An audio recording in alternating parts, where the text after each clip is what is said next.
Welcome back. Alicia mentions that RFK Jr. seems to be softening his stance toward vaccines lately. Let's listen to him. Here he is on NBC shortly after the election. I'm not going to take away anybody's vaccines. I've never been an anti-vaccine. You will not take any vaccine that is currently on the market. I'm not. If vaccines are working for somebody, I'm not going to take them away. People ought to have a choice, and that choice ought to be informed by the best information. So I'm going to make sure the scientific safety studies and efficacies are out there, and people can make individual assessments about whether that product is going to be good for them.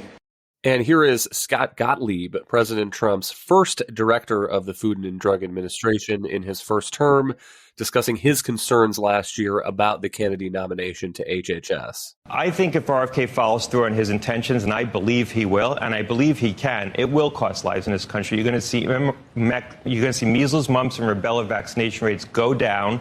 And like I said, if we lose another 5%, which could happen in the next year or two, we will see large measles outbreaks. For every 1,000 cases of measles that occur in children, there will be one death. And we are not good in this country at diagnosing and treating measles. If you look at the outbreak in Ohio, 30% of the kids were hospitalized. You look at the outbreak in Minnesota, 20% were hospitalized because we don't diagnose it quickly because doctors aren't accustomed the ability to do it. We lost the ability to diagnose it because doctors aren't accustomed to seeing it. Kim, these measles outbreaks in recent years are a real serious problem, and thankfully we haven't had things like that yet with polio, but maybe on the mind of one Senator Mitch McConnell, a survivor of polio. Yeah, first of all, just to set the record straight, I think it says everything to Alicia's point about how he is slippery. The notion that he could just stand there and bald-faced say, I'm not anti-vaccine, is ridiculous. He has spent decades being against vaccines. So, I mean, this is the sort of character you're dealing with here at the moment. He said something else in that clip, which I think is really important and is being overlooked. He said, I'm not going to take your vaccines away from you. Instead, I'm going to make sure all the science and the studies and the research is out there so that you can make your own decision. And I think this gets to RFK's history and background as a trial lawyer. And he's been very, very clear about his main intention, what he intends to do if he gets this job. And he said it in an interview that he did last summer with Dr. Phil.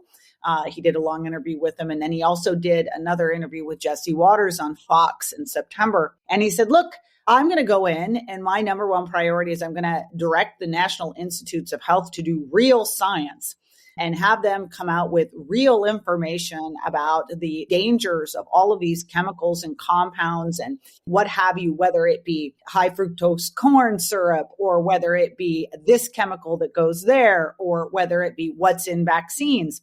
And then they'll just put that information out there. And once that they have proven, once that science under my direction has shown that there is a link between these compounds and diseases that we have, then the trial lawyers will come in and they'll sue and they'll sort everything out for us.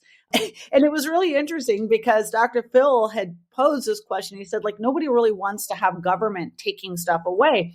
And RFK Jr. said, well, I'm not going to. The trial lawyers will do it. Like, they'll come in and they'll make he didn't say this, but they'll make $1 bajillion just suing everything out of existence.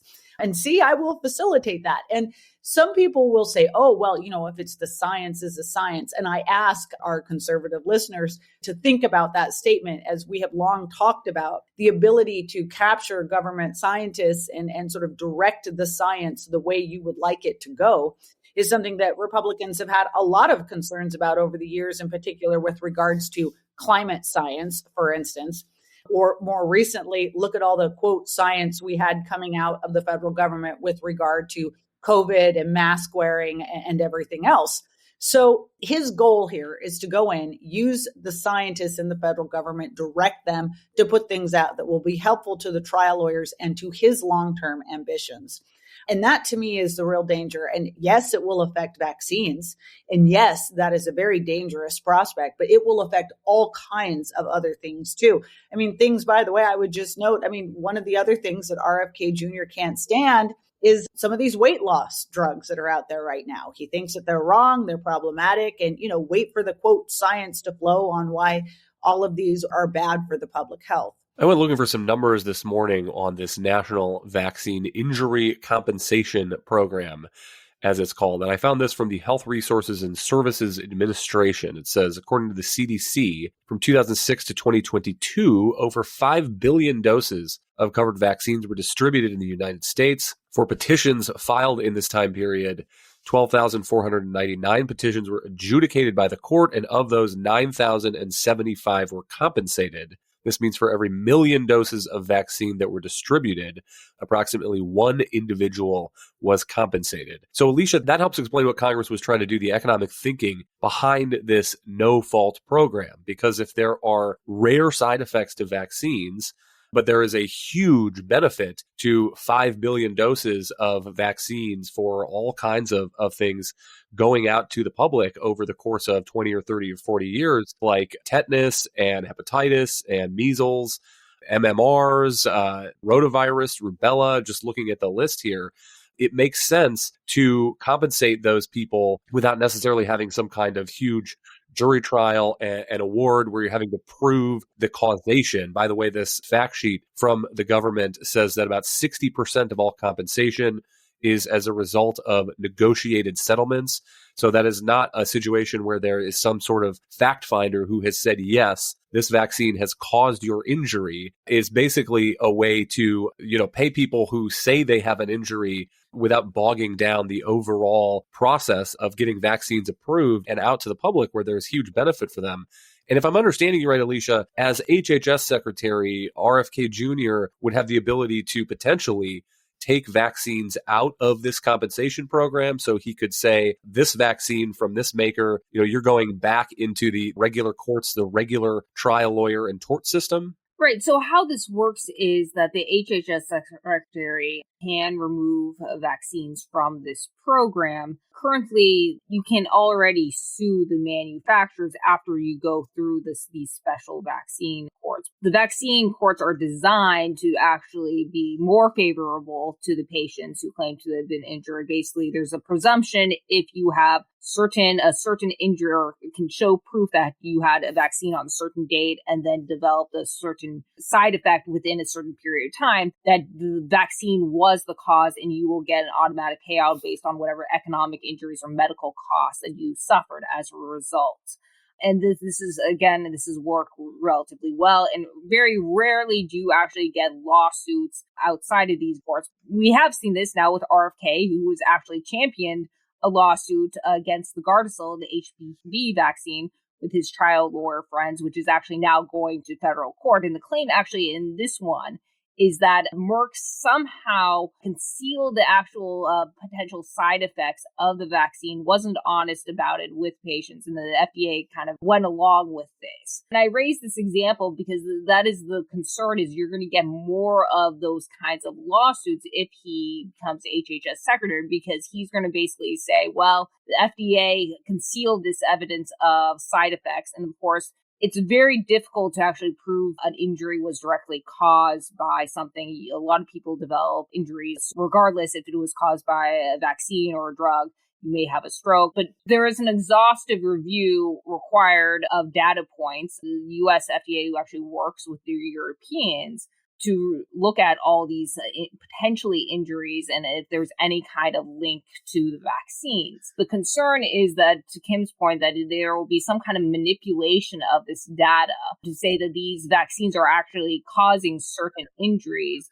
The autism link, for instance, is a case in point. A lot of kids, they're usually diagnosed with autism around the same time as, they're going through and getting all their shots. And just because they are diagnosed with autism, within a month or two of getting a shot doesn't mean that one causes another. But the concern here is that Kennedy will add more injuries to this vaccine program or remove vaccines from the program, again, opening it up to more litigation or opening up the vaccine program to essentially bankruptcy, because it's going to have to pay out all kinds of claims for anyone who suffered any kind of harm or after getting a vaccine. Hang tight. We'll be right back after one more break.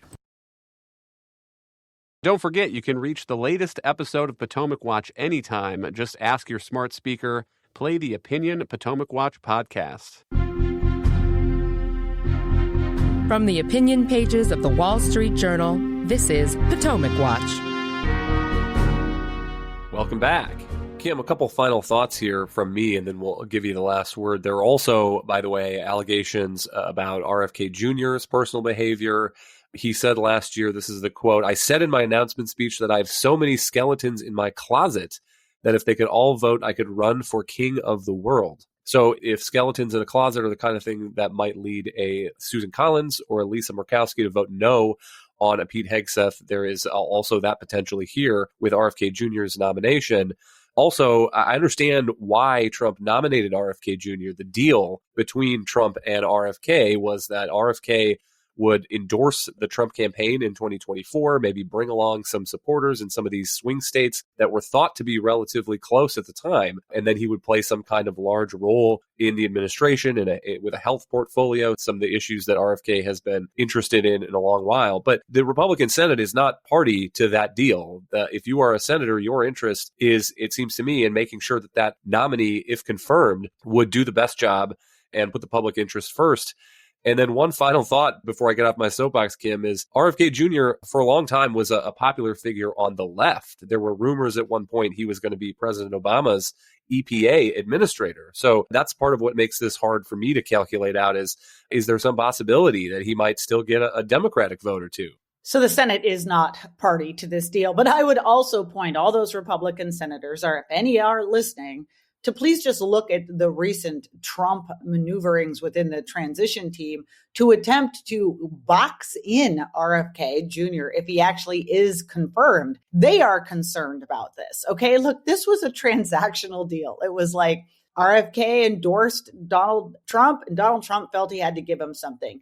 Is Donald Trump as invested in this nomination as he was, for instance, in Pete Hegseth? Absolutely not. In fact, if you squint a little and listen hard, you could almost hear the transition begging the Senate to potentially get them out of this situation.